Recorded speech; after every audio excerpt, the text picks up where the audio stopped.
Hello, everyone. Welcome to today's In the Artist Studio. I'm Elena Gross, the Director of Exhibitions and Curatorial Affairs at MoAD, and it's my pleasure today to be speaking and touring in virtual space with artist Autumn Wallace. Before we get to the conversation, I just want to get through a few housekeeping items. First off, for all of our audience members, either on Zoom or on Facebook, please write into the chat and let us know where you're joining us from. MoAD's physical building may be closed due to the mandatory shelter in place, but you can still get your fill of art and artists of the African diaspora. Each Wednesday at 1 p.m. Pacific, join myself or my colleague Dimitri Broxton as we visit with some of our favorite artists in their studios to see what they're currently working on and how their work is changing as a result of the quarantine. This is a rare opportunity to hear from artists directly from their studios, and we will follow all talks with an audience Q&A, so please feel free at any point during the conversation to leave your questions in either the chat box or in the Q&A box, or in Facebook, you can chat them and we'll have someone make sure that they get over to me to be able to ask Autumn later. And please visit our website to see which artists we have coming up. And you can go back and watch all of our past talks on the MoAD YouTube channel. This series was made possible by generous donations from the Westridge Foundation, our wonderful MoAD members, and viewers like you. Thank you all for your continued support. It's been incredible over the last 14 plus months to have all of you attending these events with us. So thank you so much. MoAD stands in solidarity with Black Lives Matter. We honor and mourn the senseless murders of George Floyd, Ahmaud Arbery, Breonna Taylor, Daunte Wright, Tony McDade, and Ma'Khia Bryant. We mourn all who have lost their lives at the hands of police brutality and racial injustice, including those whose names we do not know. We want to acknowledge that MoAD's commitment to racial justice is ongoing, and as such, we will continue to say their names and to hold space and honor these victims. We'd also like to give a land acknowledgement. Most of us are settlers, immigrants, or descendants of those forcefully brought to this continent. Our institutions were founded upon exclusions and erasures of the indigenous peoples whose land we are located. With deep respect, MoAD acknowledges that even in virtual space, our people, our work, and our network servers are on native lands, and we thank the indigenous people of the Bay Area who have stewarded this land throughout the generations. Lastly, if you have been enjoying this series or any MoAD programming, please consider donating to MoAD online. Donations of any amount are always welcome, and the link to where you can donate will also be in the chat. And without further ado, I'd like to introduce you to today's featured artist, Autumn Wallace. Autumn is a visual artist who works across media to create paintings and sculptures that examine human sexuality, gender, and the Black femme experience. Influenced by 90s cartoons, Byzantine aesthetics, Baroque style, and what Wallace describes as low-quality adult materials, Wallace's work generates a sense of fluidity, whereby figures defy spatial, social, physical, emotional, and psychological boundaries. Wallace is a recent graduate at the Tyler School of Art at Temple University. Recent solo exhibitions include How to Hug Yourself, 10 Steps with Pictures at Gaa Gallery, Provincetown, the hashtag The Container Store, Fine Arts Work Center, Provincetown, hashtag Major Sexual Cheese Fetish, Portside Art Parlor, Philadelphia, How Could I Say No to You, House Gallery, Philadelphia. Wallace is the recipient of numerous fellowships, including residencies at the Fine Arts Work Center in Provincetown, Massachusetts Museum of Contemporary Art, MoCA, in North Adams, the Vermont Studio Center in Johnson, Vermont, and Yaddo Saratoga Springs in New York. Welcome, Autumn. Thank you. I'm so grateful to be here today. Yeah, it's so exciting. Wonderful introduction. Yeah, it's exciting to be in conversation with you. Our very own Dimitri Broxton reached out to me and recommended your work for the program, and I hadn't seen your work prior to that, and I was so excited because I think this is a perfect kind of opportunity to introduce an artist who's we haven't worked with before to to our MoAD community, which is so nice. And as I was saying before, one of the benefits of this time during the pandemic is getting to connect with artists all over the nation, all over the world that we don't have the opportunity to when they're outside of the Bay Area. So this is really exciting. I'm so excited to be on the West Coast in spirit, yeah. virtually, and to be here today. So. Yeah, thank you for participating. So, I mean, we can just jump right into it. So obviously, as you mentioned, you're not on the West Coast. Where are you right now? And can you tell us a little bit about your space, your studio space? Yeah, so long story short, I'm in Brooklyn right now. East Williamsburg, in this like old warehouse building converted into a studio, which is like the story of all studios in cities, I'm sure. And I'm just really grateful to have my own space right now. And I'm working on a show for Germany right now. So Oh, cool. I'm able to work here in this little like 12 by 12 cube in Brooklyn, and then ship it off to Germany in the beginning of September. Oh, that's exciting. Have you, I mean, obviously people haven't been traveling much. Have you gotten to travel a little bit since the reopening of sorts? Or will this be Wherever I your can first big drive trip? to. Yeah, I've only driven to places and like been very outdoors when I go there. But yeah, going on a plane for the first time to like see the show overseas, one, hopefully can happen with the way things are going right now. And two, I'm hoping will be just like a safe, Yeah. not so risky experience. Well, we're getting a little peek of the studio behind your shoulder, but I was wondering if you were able to like show us around a little bit and kind of show us some of the stuff you're working on maybe. Everything's in like sketch territory right now. Sketchy or just like sketches literally. But yeah, we've got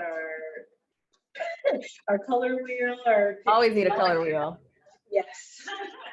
These are a couple of circular smaller drawings that I'm working on, aka condos. Working in that like Renaissance Raphael tradition. The drawings for them are down there. Wow. And yeah, everything just looks like a mess, but like on purpose. It's supposed to be a mess as I'm working on them. So we've got this one right here. It's a Jungian painting about someone drowning or making love to their shadow self, but we can't see that yet. And then this is a shape. I work up the layers a lot in a Rothko type style. So let me get closer. Oh, wow. Oh, you can see so much of the texture even through Zoom.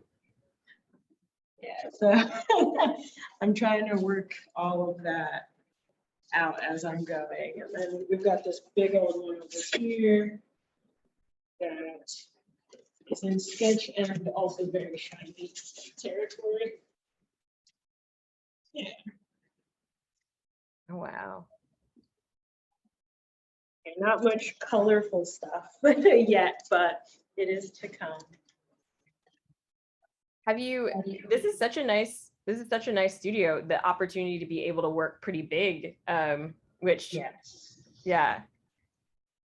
I'm so happy that I found it, because I toured a bunch of studios when I got here. Like after having been like kicked out dramatically from my Philly studio. I was like, I just need to have the walls go all the way up. And out of 4 studios that I toured, only 2 of them had like walls. The other ones were just kind of like posts in the middle of like floors, and you could like throw a basketball into someone else's studio if you were so inclined to. Yeah. Yeah, I'm so grateful. Have you found much of a community with the other artists with it, or are there many other artists within your studio kind of compound? I see them and I meet them in the staircases occasionally, but it seems like everyone's still pretty like high key COVID safe. So like everyone's masked up and like running when they see another person. Which might just be art. Art. That's also true. Yeah. That's how I was even before the pandemic sometimes. So how has the pandemic kind of affected your practice outside of, obviously shows being postponed or canceled or shifted, but like also just thinking about your productivity? Like, do you feel like this has been a time that has increased your body of work, or has it been more of a slowdown period for you? What has that been like?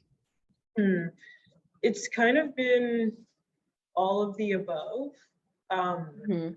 Because the pandemic hit when I was in a residency. So like the staying inside and just working part of it was the mode. So it was really easy to just like, I'm so thankful that it was easy to just say, oh, okay, we just don't have the social events on Fridays. I still have like the place that I live and the place that I work, they are guaranteed. But then as that ended, it was definitely hard to get the hang of things again, because I do draw so much from like interpersonal interactions and things I see out in public spaces. So I started to look inward a lot.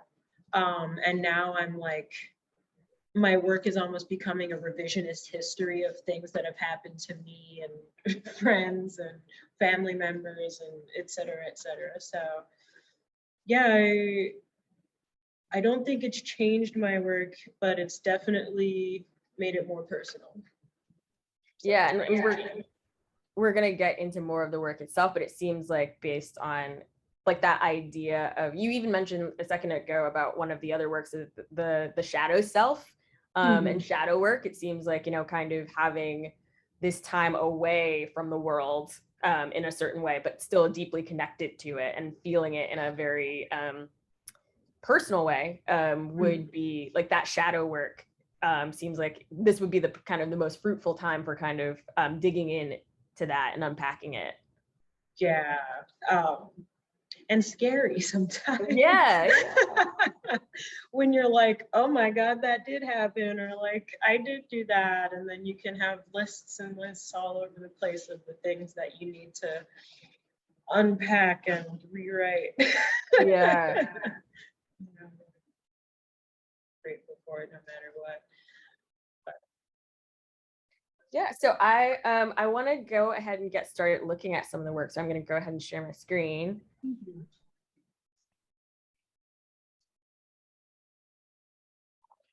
Second.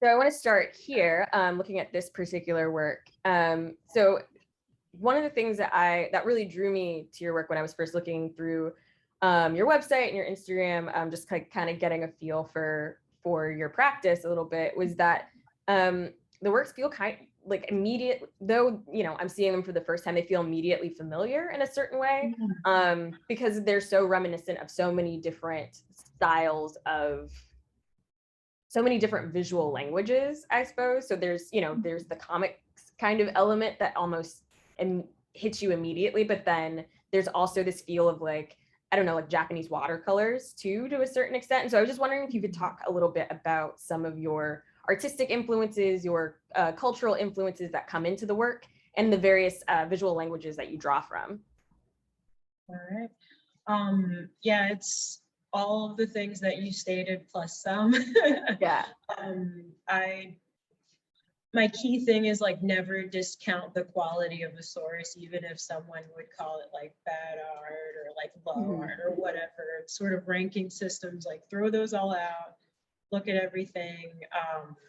And one of the things that I'm realizing had a huge influence on me recently that I kind of discounted myself was abstract art, especially the more like silent stuff, like by Judith Godwin and Cy Twombly and Rothko, things that you kind of stare at for a very long period of time. And like the work of art is making you work for it. So I build that into the smaller bits and like the color field sections of the paintings. But then on the complete other side of that, I'm also looking at like West African art and seeing the way that they depict bodies and faces and like, you know, probably our ancestors have made this work, and we're looking at them through these like Western organizations that have like pilfered them or however they got the work. So I'm saying, okay, what can I use and give homage to? And then how can I also point a finger at or see what's being, you know, taken or all of that. And then I look at Renaissance work, Baroque art, all those kind of like flitty mannerist Mhm. people tangled in each other under a horse type of work as an influence for how I can build my bodies into the painting. I'm not trying to like draw something and then put it on the canvas and like have it happen. I'm trying to literally like have them live in the space. So the person looking at them is a participant. And I think the Renaissance and Baroque art did a really good job of that, especially like the Rubens, Bernini type people. And then thirdly, a ton of Edo period Japanese art. That stuff, when I first saw it, it hurt my heart because I was like, is this what I've been trying to do the whole time? Was it did you come to Edo later where you're like, I've been working through this for like years and who knew it was right here? Exactly. And I'm like, they do it so well. Like, so yeah, I just bought all the books on that art that I possibly could. And I studied it and I traced it and I did all of these like master copies in school to get a sense of what you can lose. Because that's the thing that really, really stands out to me. You can see that there are bodies in there, but most of it is fabric or patterns or space, and you lose so much of the bodies in this like intertwining of all of those other things, but it just works so well. So yeah, all in all, those are some of the influences. So, and then there are two more, but I can, you can ask me another question. Yeah, no, I'm just thinking about even what you're saying, like there's a kind of this idea of the body being so connected to its environment, to its contingent upon its environment and the world around it, as opposed to separate, I think is really yeah, I feel like I haven't heard it articulated that way before in terms of thinking about Edo painting, but yeah, it's this kind of continuous this continuous resonance between energies, between objects within the world, ourselves not excluded from that. So that's cool.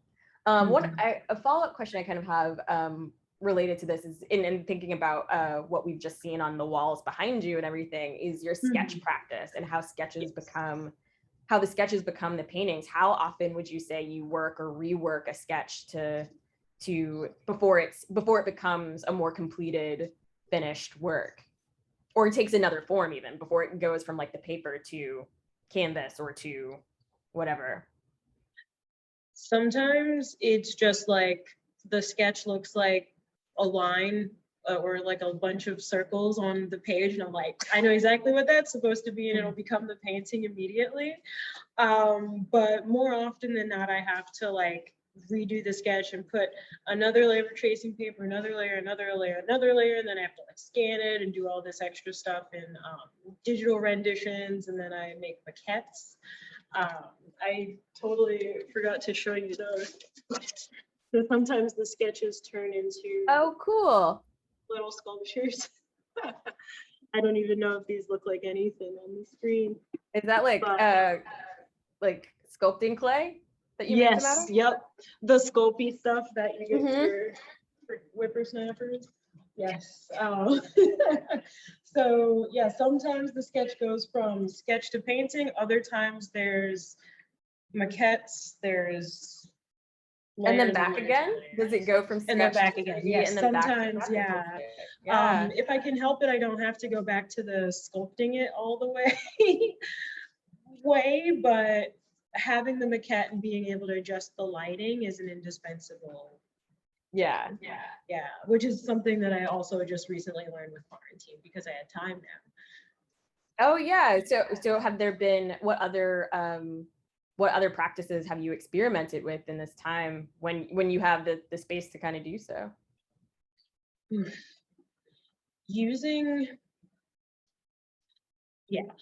Being less afraid of my other inspirations, purely, or not purely, but one of which is jewelry, because I've always loved beautiful things that are shiny that like I never actually want to own, Yeah. but they're like really sparkly and shiny to look at. I'm like, ooh. So I was like, why don't I build that into my art somehow? So now I'm building my own frames around the pieces, which I've never had the chance to do. I would always like have someone else, you know, I tell them the size and then I get the frame and I'm like, that's nice. But now I have more of a hand in the presentation of my work because I have the time to make these frames. And I also, with my sculptures, I'm building those kind of jewelry aspects in there as well. So I can put more rhinestones on it. I can build in precious gems, things that are physically valuable with things that may not be seen as such in like popular media or what have you. Yeah. So next, I want to talk a little bit about thinking about art history, going back to the many styles and periods that you mentioned before, and thinking about this this history of the nude within Western art, the Western art historical canon, and what those expectations are around the nude as a symbol, as an iconographic figure, but then also how your work seems to be in conversation with that legacy and with those histories. And just wondering if you could talk a little bit about how you see your work, if you see your work kind of intentionally interrogating these histories of, you know, the canonical, the quote unquote nude. For sure. Yeah, trying to subvert and take that canon away from the like white, shiny, muscular, translucent kind of figures that you see like in the museums is definitely my mission. Like them, and also the like languid, more inactive femme bodies that we see. I'm trying to put action and impose their bodies onto the viewer, so they can't just look, they kind of have to participate, because yeah, my most recent show, I mentioned like trying to take the gawking Frenchman point of view away and say, this is us, we are making our own work, we are rendering our own bodies, this is the melanated, squishy, and beautiful version that we see in ourselves. So that's 100% what I'm trying to do. So it sounds like then there's also a very pointed, specifically pointed conversation and confrontation with white male patriarchal gaze as well. Yes. Yeah, at first I received a lot of flack for looking at the work, like their work, and trying to learn some of those skills, but I wasn't learning the skills to mimic them. I'm learning the skills to upend that point of view. And that is a forever mission. What kind of responses have you gotten, perhaps in real time, to the conference? Because so something that with this work even specifically, the gaze of the figure in the work is so direct, even as it's, you know, there's a laid back kind of sensuality to it, but it you know, she's looking at you in this very direct and intentional sort of way. And so I'm wondering, I guess, what have responses been like in person to that directness to viewers, kind of, because there's a way you almost feel undressed by the gaze of the figure. And I'm just wondering, and I think that's not something we often encounter in spaces. And so I'm just wondering what your like responses have been like, maybe in person, to kind of this forwardness. At times I've noticed, one of the biggest examples is one person didn't believe that a woman made it. That's a thing that I get sometimes, which I'm like, first I'm like, why make assumptions about anyone's, you know, gender from what their work looks like, and also how insulting to just not believe the person in front of you telling you that they made the work. So that's the negative end of it, where people just discount your authority, but because the work has authority in it. But on the other side, people feel like the gaze is pulling them into the work, where the perspective may not necessarily be doing it, because this piece is about 5 by 8.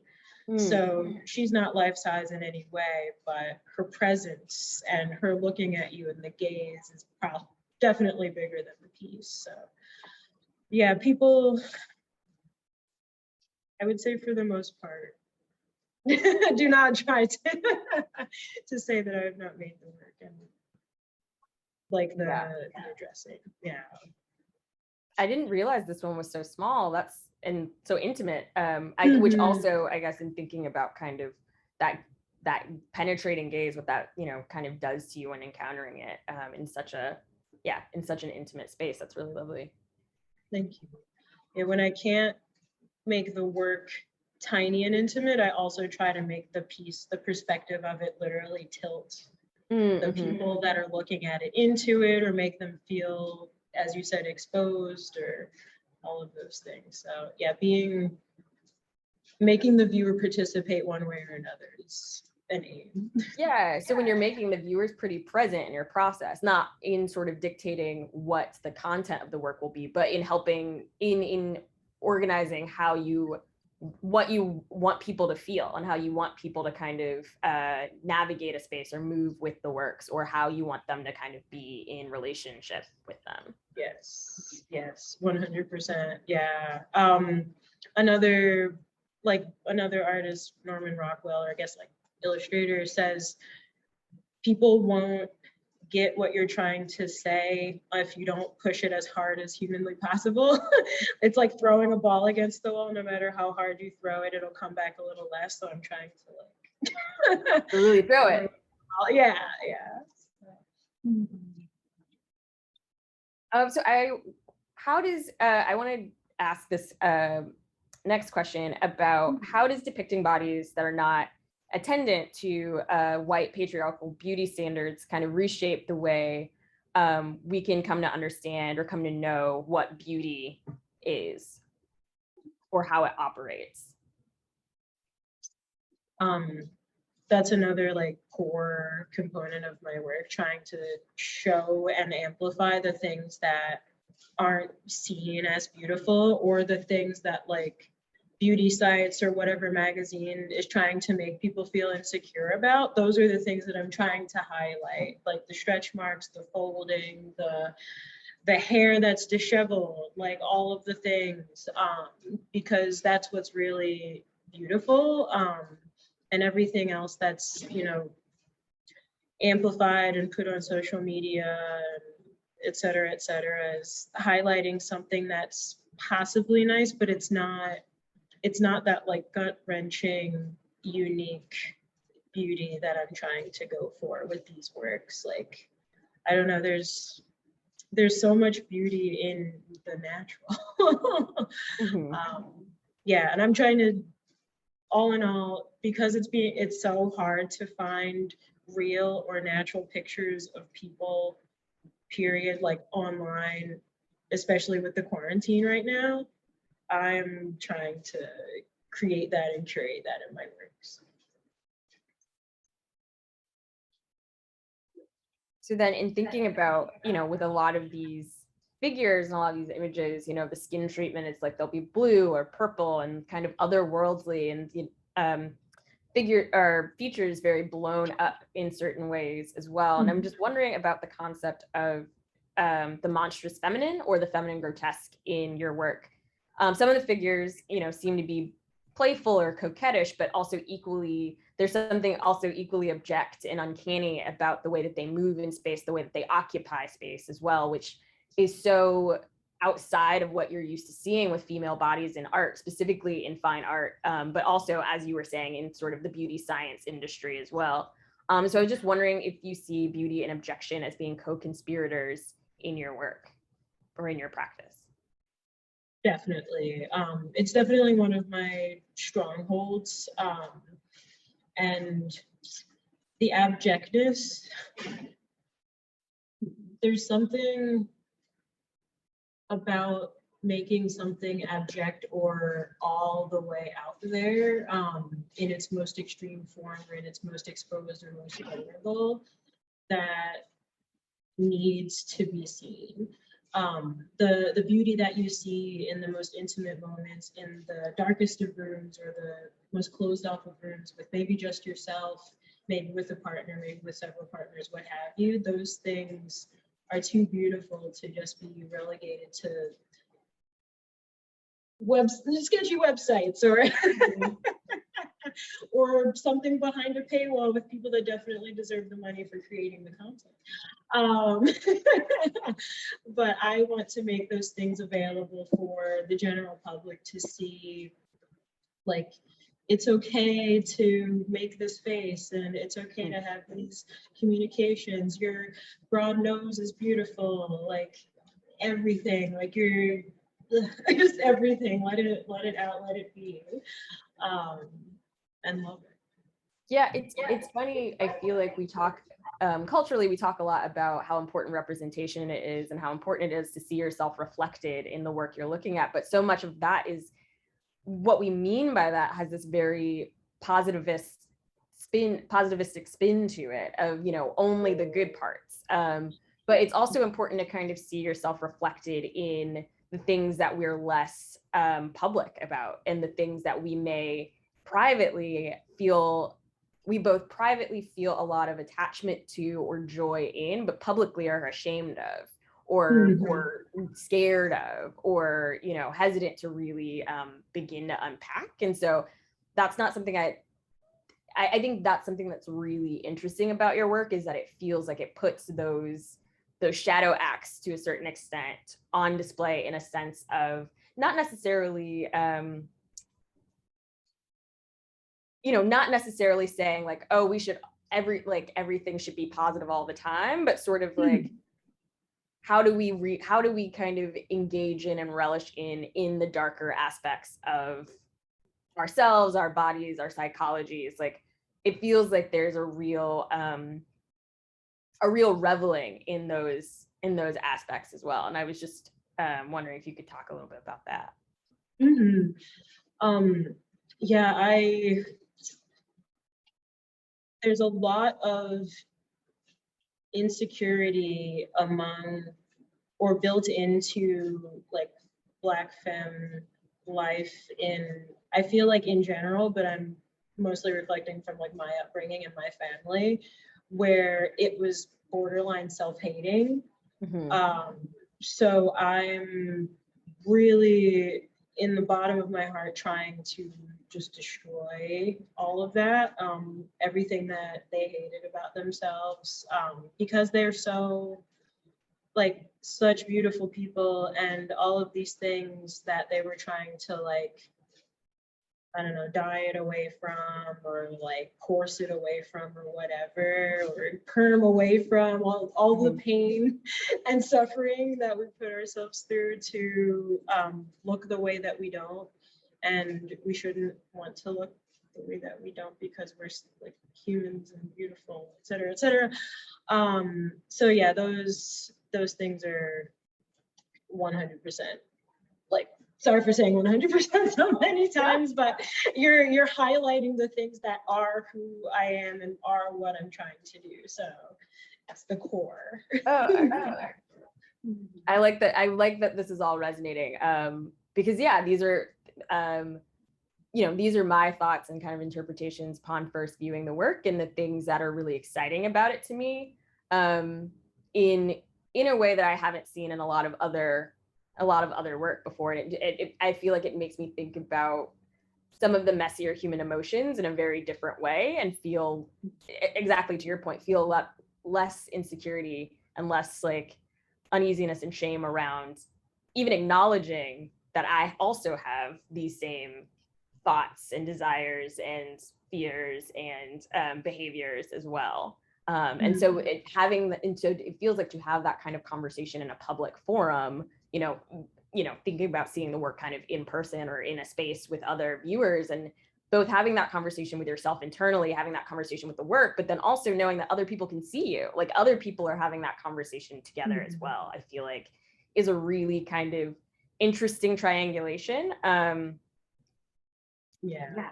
In addition to like the points of view of all the respective viewers that are having these conversations, like the people that have no idea what it's like to be a person of color and don't know what it's like to be a femme or queer or anything, looking at it and having to deal with maybe the experience that the work is imparting on them, or just deal with what they're seeing, period, and how it could be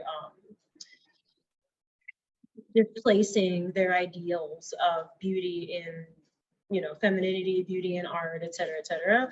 And also the people that do see themselves in these works that maybe we're holding on to something that the work may tell them, oh, it's not really worth it to do that because what was there before is better. Whatever it is, whether it's like psychological, physical, anything like that. I'm definitely trying to get at all of the angles and have everyone dialogue about things that people don't really talk about with each other, especially people of other backgrounds. Yeah. So with a lot of your works, I noticed that there are these, would you call them subtitles? Would you call them taglines? There are these kind of poetic or sometimes just very mysterious blurbs of text that go along with the titles, but also with the images themselves. And I was just wondering, so I've been, you know, just personally, recently, as in the last like week and a half, 2 weeks, just started Sadia Hartman's Wayward Experiments, Wayward Lives, Beautiful Experiments book. And it was so funny seeing this work. And there's a whole section that she has where she writes about manual, like, and she writes about hands specifically. And I think it just made me think. And so reading this book while also looking at this work feels very, so if you have not read it, I definitely recommend it. But then I'm also just curious about kind of the textual aspect to a lot of your work and sort of where that comes from, whether or not you're drawing from specific influences or sources, whether this is all, whether you have a writing practice outside of your visual work. I'm just really curious about how you see the text in relationship to the work and what that practice looks like for you. Words are extremely important to me. The book name, I'll get to that at the end of it. So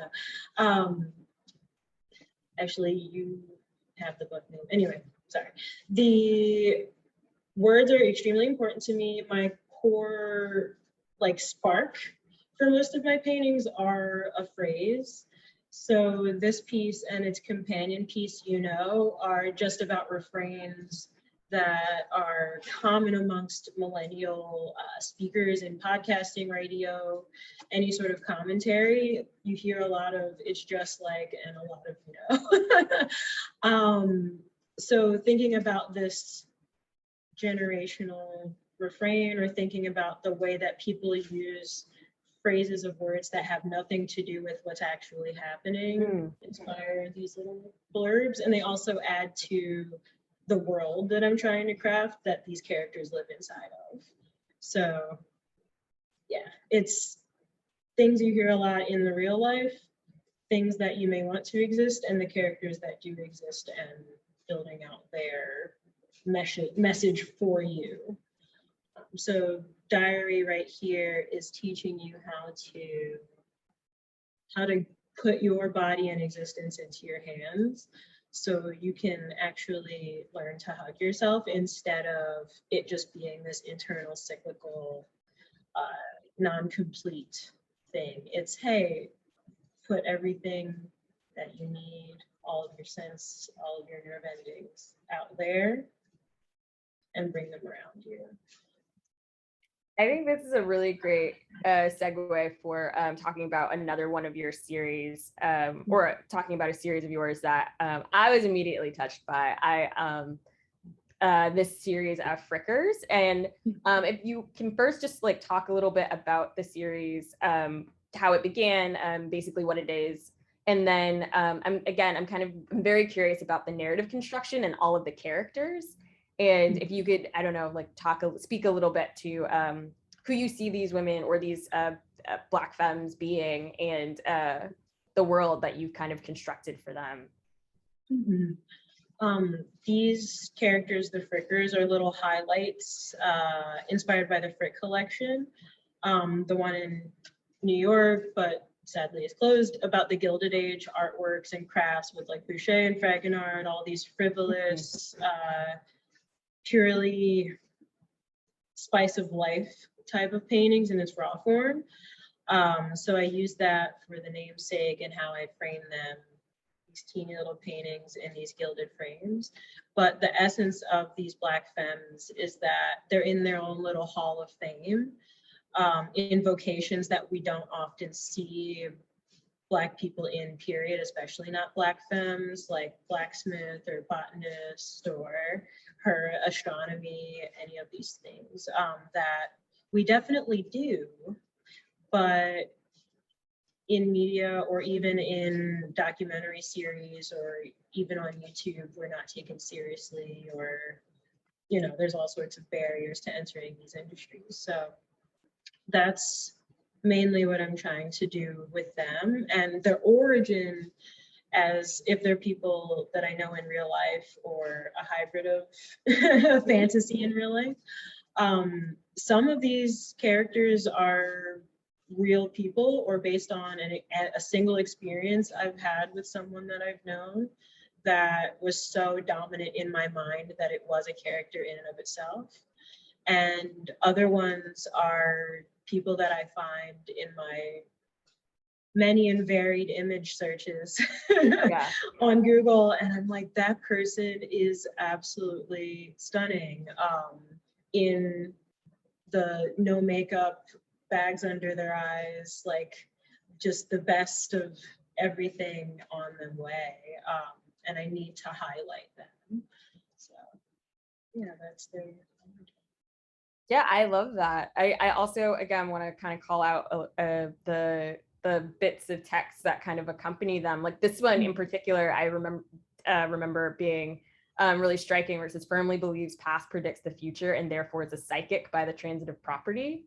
I think the combination of kind of the imbuing that statement, that phrase, with authority when in connection to this image of a woman who, I don't know, I feel like, you know, so I live in Oakland, work in San Francisco. I feel like I could see this woman, I mean, outside of, you know, the more celestial, almost fantastic kind of element to it, I feel like I could see this woman walking down the street, and the idea that that woman could be imbued with that same sort of authority and to make themselves an authority by saying, well, I believe X, Y, or Z, therefore, you know, I think therefore I am, in this very kind of Descartesian sort of way, is really powerful.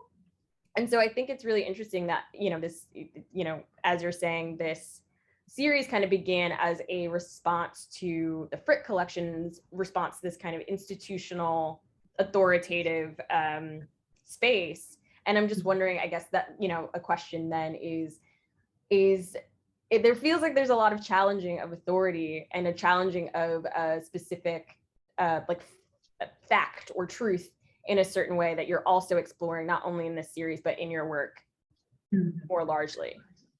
Yes, a lot of the fight to be taken seriously comes out in the work in so many ways.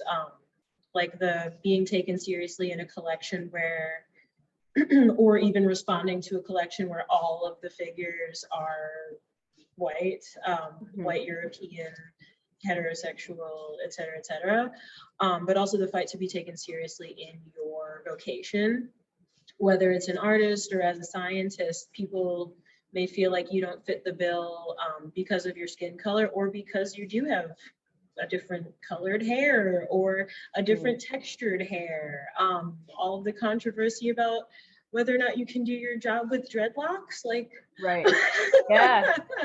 Right. And respectability around, you know, what it means to be and I think that's something that definitely I have thought about a lot. And I think I know a lot of other people have, with this time of being home and on Zoom and working from home, and, you know, your business from the top up, but then your sweatpants from the bottom down. And just thinking about these expectations around what professional means, what professional looks like, what kind of civilized, or, you know, what does your ability to wear slacks versus sweatpants have to do with your ability to do your job?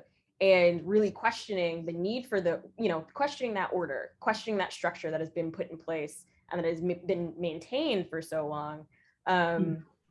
Yeah, it's just really fascinating in terms of how we are now, I think, at this point of wanting to start divorcing those old modes and codes of respectability from everyday humanity and from being granted respect and being granted visibility and being granted kind of authority, as you were saying.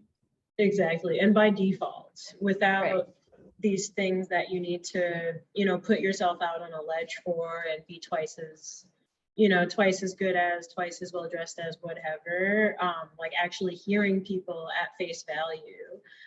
Because a lot of the problems that we have are because we are just not taken seriously and not respected, and not heard.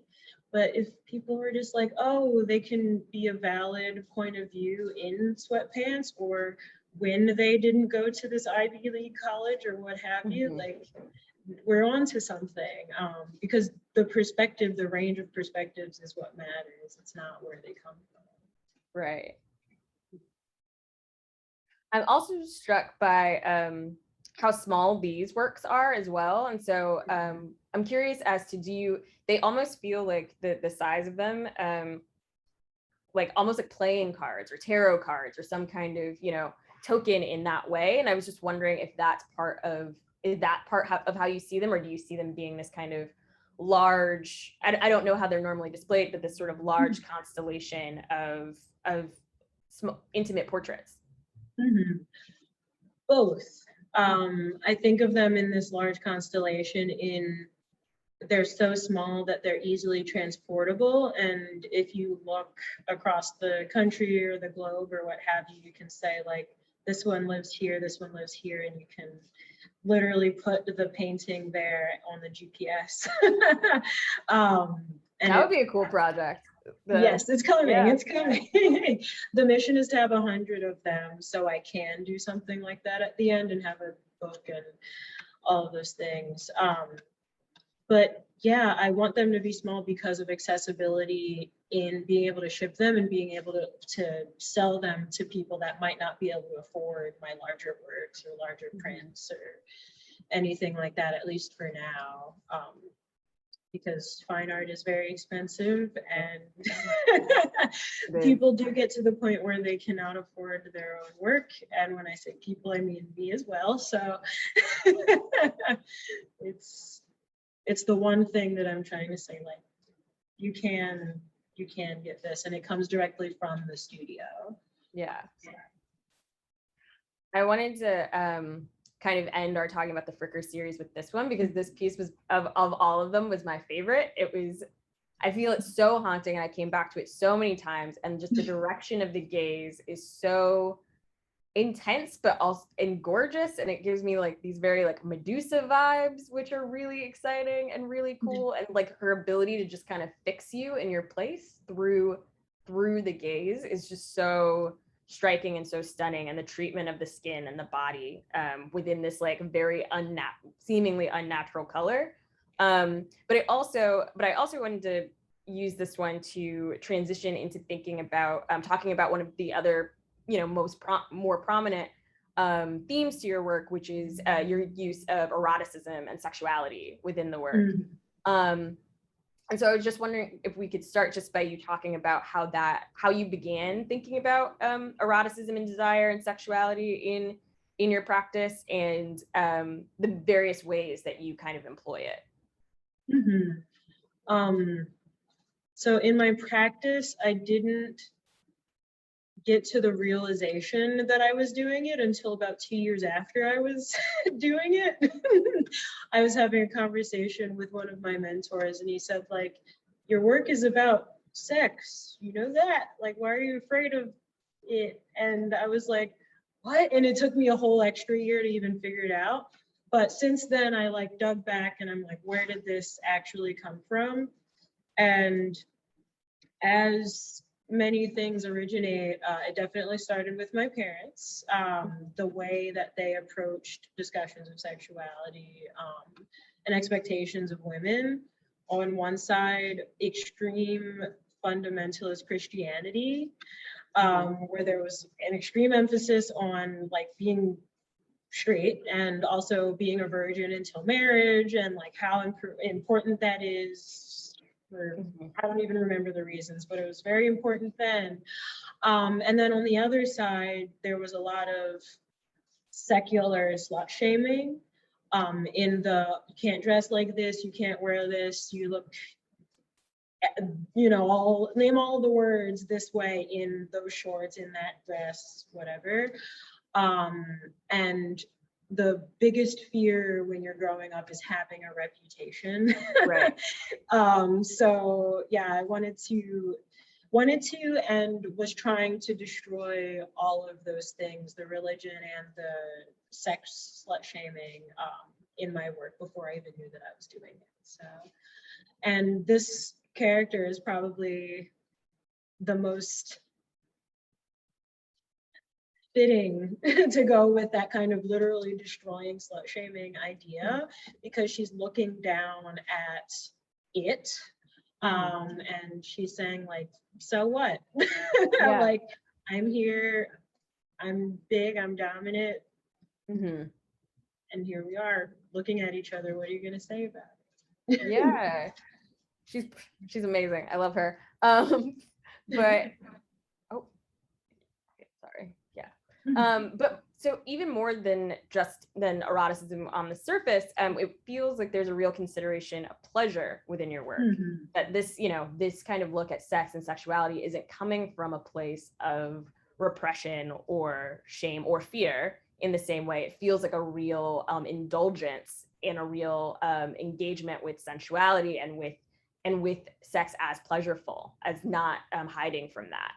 And so I was just wondering if, and so specifically thinking about everything that you're saying in terms of, you know, women aren't often afforded the opportunity or the ability to kind of talk and express sexuality openly, especially in a public kind of space, in a public forum, in a public conversation. So I can imagine reactions to this in a gallery or a museum setting, you know, because it's not usually on display in this specific way. And so you know, we're already kind of talking about this, but like just kind of upending that paradigm, shifting that paradigm of being able to really, like, can you talk a bit about, I guess, about pleasure and about kind of play in the work that you do?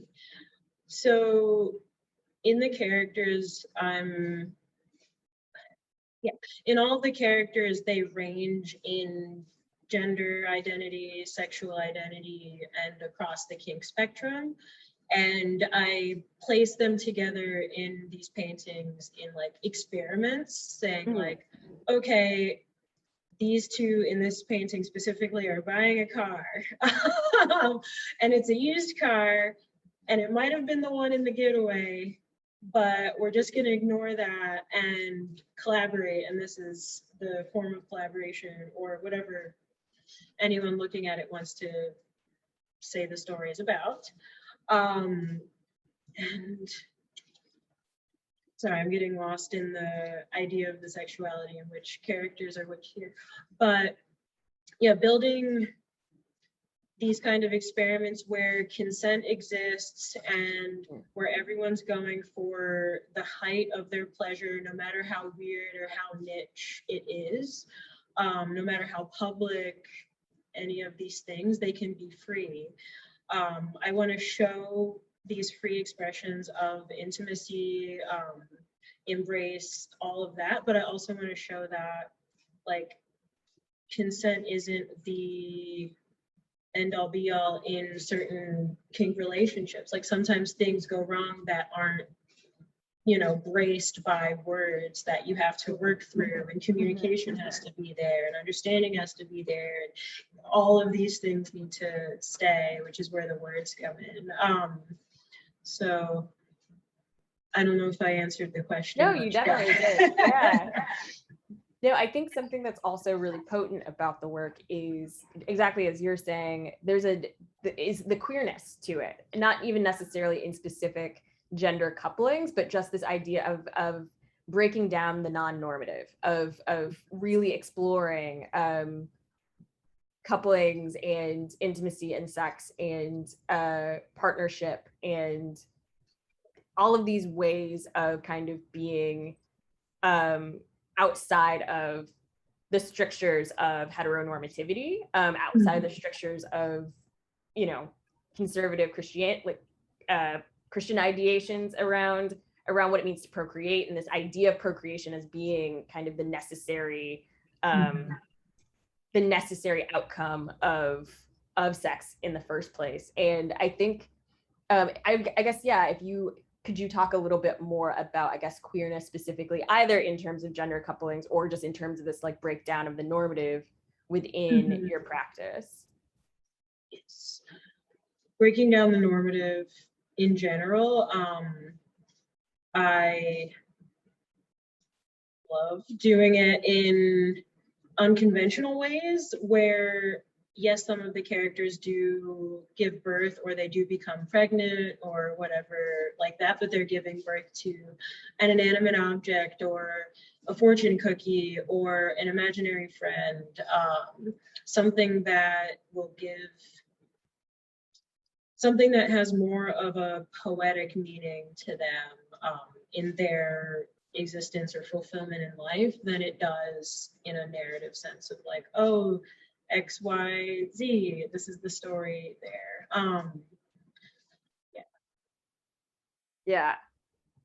I think so with this one that's on the screen now, the title, What I Know About Hester Prynne, immediately stuck out to me, obviously, as Hester Prynne as being the primary character in The Scarlet Letter, and this idea of kind of being marked and being slut shaming, kind of, you know, from this, basically being controlled in this way, and thinking about sexuality, at least sexuality in the way it feels like it's being used in this work and in most of the works, as being the opposite of control, of being sort of this both invested in power play, but also outside of this need to enforce and impose a system of control or domination over the body or over individuals. And this was one of the first paintings that I did in Massachusetts. So it was very fitting because the book was based in I think Plymouth or something like that. Plymouth, Massachusetts, was it? I think so. Okay. Yeah. I'm like, I hope it was. I'm pretty sure, yeah. And I think Hawthorne was from Massachusetts, I believe. But yeah, Puritanism in general, the like early. Yeah, it was thick. You definitely felt it there. We were in a queer town, but it was still there, the Puritanism. But yes, this painting is like dragging one of the more patriarchal characters in my universe under the table and giving him some of his own medicine, quite literally, and taking the protection of like the symbolic protection of the white swan or the umbrella away from him and using it as another restraint, saying your ideas of purity are nonsense. We're going to show you what you've actually been doing to the women around you, and they are not happy like this. So, yeah. Do fairy tales come into play a lot in your work? I feel like there's very, just even as you were talking just now, I'm thinking about like things like Swan Lake or things like, there it is. Yes, quite a bit. Yeah, I love fairy tales. I love Gullah folk tales. I love weird old wives' tales, Hungarian folk tales, like everything. I'm looking everywhere for what's the most absurd way that someone can, or not even absurd, but absurd in the beautiful, like, this is the origin of the tiger stripes kind of way. Like, you're not talking about camouflage, that's boring. We're going to talk about them getting tied in a rope and trying to escape. So yeah, taking the hard way out of solutions in the paintings is definitely a part of it, which is also where the texts come from, inspired by these little fables, moral tales.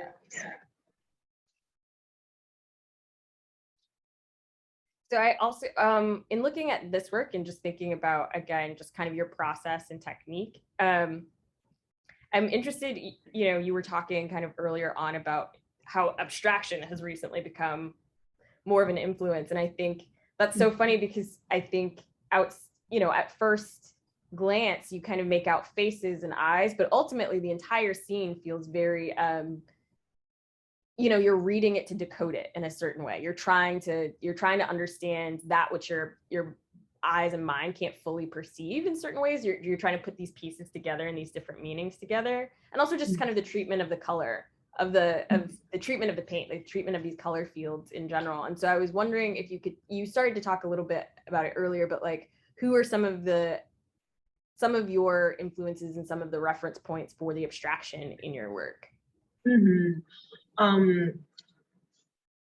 Rothko, Side Twombly, and let me see, I wrote her name down. Her last name is Godwin, Judith Godwin. The far away and up close are extremely important to me, and they became more important to me over the pandemic, where I could have so much time to just back up and look at the painting and get close to it. It sounds simple, but coming into a room, especially a larger museum, and having a painting reach out to you the way that abstract paintings do, just you see this shape, you see the space of it, you feel like you're floating, boom, it's there, and then you get close to it and you might see more. But in these paintings that I'm making, I'm trying to make it so you come in and you might just see a swirl of this color, a dot of this color, and then you come in closer and you do see faces, you do see a straw, you do see this person having an oven mitt, something like that. The unraveling or the coming together of the painting as you change your distance to it is something that abstract art definitely has inspired me to do. So. Yeah, and Instagram. Yeah. Having it not be readable on Instagram was a goal. Yeah, I mean, I think that's really interesting to think about too. Obviously, we're looking at them on a screen, but just thinking about how different the works necessarily would feel in person versus in a digital kind of Zoom box. And there's like an activation that it feels like happens kind of with the work, and like they feel very active. And I guess that's something that abstraction also helps you do. It's an active, because it's not immediately legible. There has to be an activation from the viewer in a certain way to take in what is kind of presented. And having things blend together intentionally or unintentionally. In some pieces of someone's body in the piece might be the same color as the background or another person, so you can't tell if it's two people, one person, the person over there, or like the couch or any of those things. So having existence go in and out of tangible and in and out of inanimate is another very important part of the work. So, yeah. I'm gonna stop the share for now because I want to see if there are any questions from the audience. But I also want to give, as we wait to see if any questions come through, I want to give you the chance to be able to plug any shows or any work or any projects you have coming up. Please let us know where we can see more of you after today's conversation. Cool. Well, opening October 1st in Gaa Projects in Cologne, Germany. Opening in Gaa Projects in Cologne, Germany, yes, is my show Ode to the Mercury Thermometer. And it's an approach to things that are seen as archaic in a new lens. So looking at things that we've made obsolete by new technology or made obsolete because they were dangerous, et cetera, will be in that show in a new lens. So, and also, I'm gonna get my phone. If anyone wants more of these stories, I have How to Hug Yourself, 10 Steps with Pictures, the book available at Gaa Gallery in Massachusetts, where my most recent show just closed. And let me get the better version.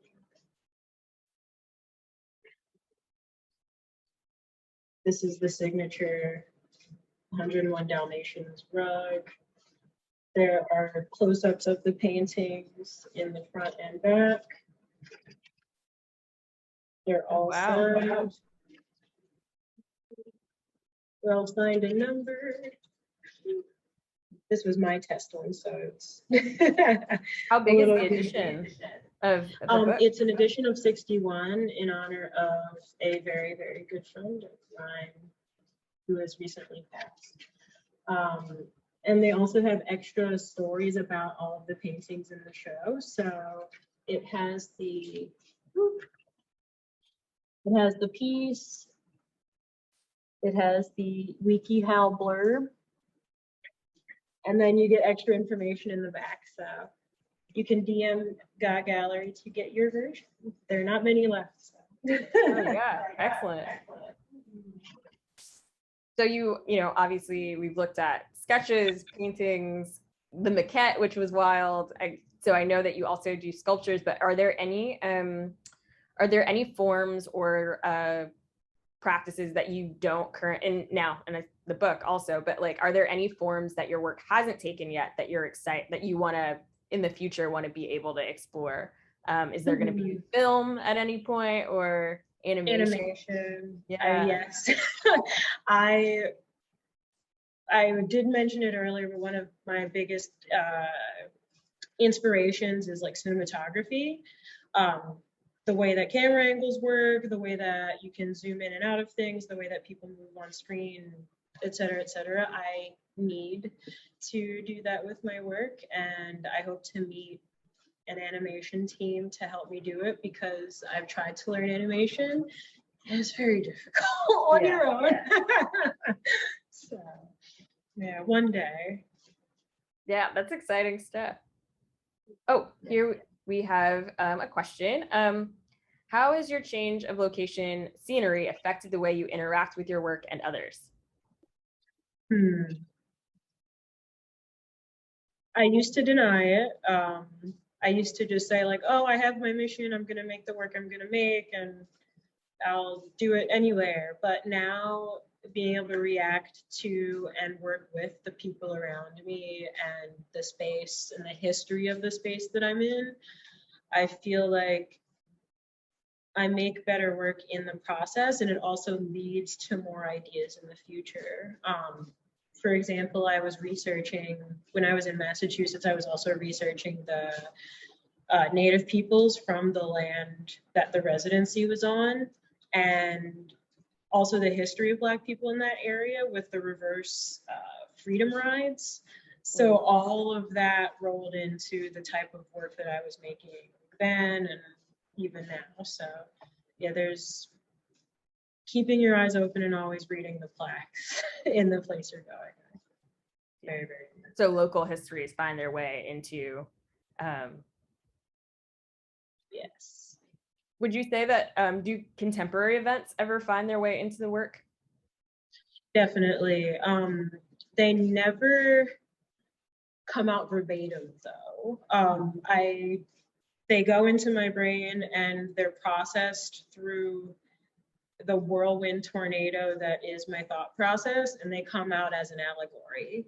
I made one piece, only one current event at the time has made it into the work, and I still haven't showed it to anyone. And it's someone riding on horseback with a rifle, and it was inspired by or made during the Black Lives Matter protests out of the frustration and everything that I was feeling that I couldn't let out, and I felt like nothing was actually moving in the direction that we wanted it to. So I was like, I'm gonna make this painting, and now I'm like, there's so much rage in this painting, I don't know if I want to show it to anyone. So yeah, that's the problem I have with current events in the work. They either have to be processed or they yeah, they have a little bit less of what I want to put into the world in them. Yeah. I don't want to put any more rage into it. Well, rage can be useful. Yes, Yeah. yeah. Thinking of another text that I was thinking about a lot when looking at your work was Audre Lorde and the uses of the erotic, but there's also the uses of anger, which I feel like, you know, eroticism and rage are always kind of in relationship with one another and always in conversation. And there are ways that they can be generative and there are ways that they can be destructive. And that kind of duality, I feel like, is present in a lot of your work. Yes.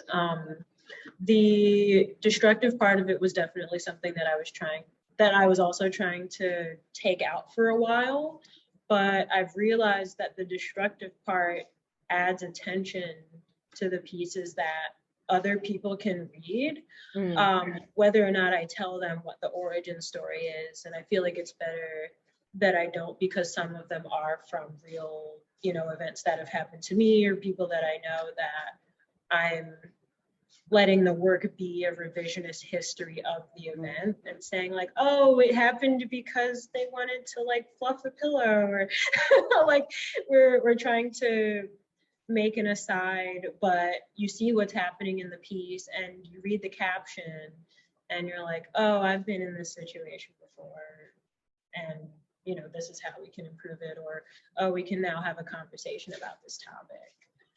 Yeah. Yeah. Well, I want to thank you so much, Autumn, for being in conversation with me today and for participating in the Art Studio. It's been lovely. I feel like the last hour and 15 minutes has flown by.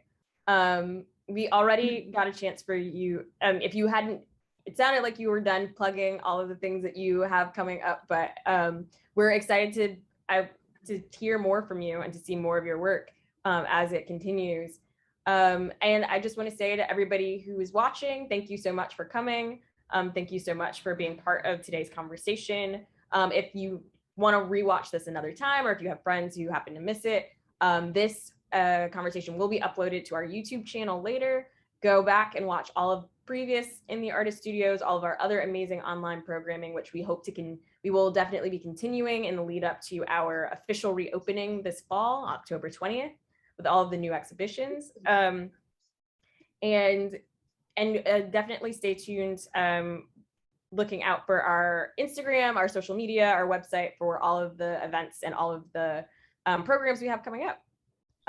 Thank you again, Autumn. It was lovely. So nice to meet you. I'm a new favorite fan of your work. Oh, thank you. And I want one of those books, so I will be DMing the gallery. Okay. I'm happy that it will be in your possession soon. Thank you so much for having me, Elena. I love your mission at the museum, and I can't wait to see it all happen and come together with the opening. Hopefully I can go. Yeah, come visit. Come out to the West Coast. I need to. Okay. Thanks. Thank you. Bye.